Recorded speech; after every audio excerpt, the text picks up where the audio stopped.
Al momento il corpo policiale ha una conferenza di prensa che brinda informazioni tocante a differenti detenzioni che accadono in caso lamentabile per lo che turista canadese che vuole aggredire. Mi chiamo di banda anche in parole di bien na corpo policiale per la detenzione che ha luogo in forma hopi rapido. Esatto il motivo também di con differenti inversioni che hanno luogo in tecnologia, in maniera fossero di polizia também di tecnologia aiuta também per risolvere il caso aqui. Per motivo è mais e mais nós quer vai in direzione também per lo che inversione den metodo tecnologico che vai assistir il corpo policiale den risolvere il caso. Mi servizio mi sumamente satisfecho também con maniera con alto commissario attendere che caso aqui specifico, door di che da tenere contatto con le famiglie per informare também de sucedido aqui. E di mia banda come ministro di giustizia mi in contatto con il liaison officer di Canada nel caso aqui per di nostra banda também e parte bestuurlijk maniera nostra bisa che da informare con avanzi também nel caso aqui per non porta tranquilo com o caso aqui tahanha atenção e tu recurso agora por disponível e também para compreender que essa aqui é incidente sumamente lamentável e que essa aqui não está normal na Aruba que o caso não assim não sucede com os turistas.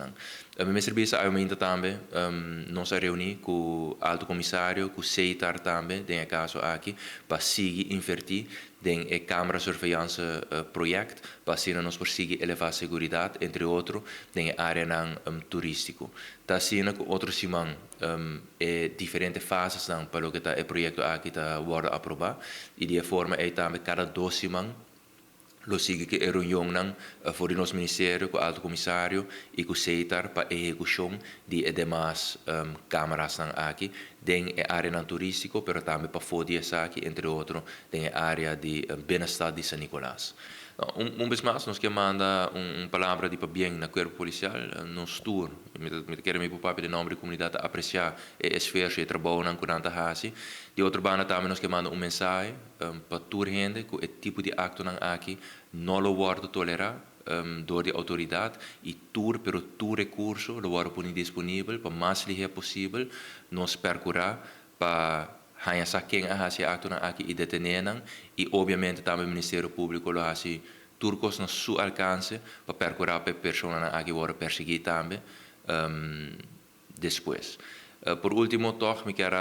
mandar mensagem também, petição. Nós estamos tentando na temporada de carnaval. Carnaval está iniciado com fakkeloptocht já sabe a wo. E me quero para nós estar consciente, manter nos mesmas regras, não somente para o que trata ordem público, mas também para o que trata tráfico, para de forma que nós por passar uma temporada de carnaval placentero,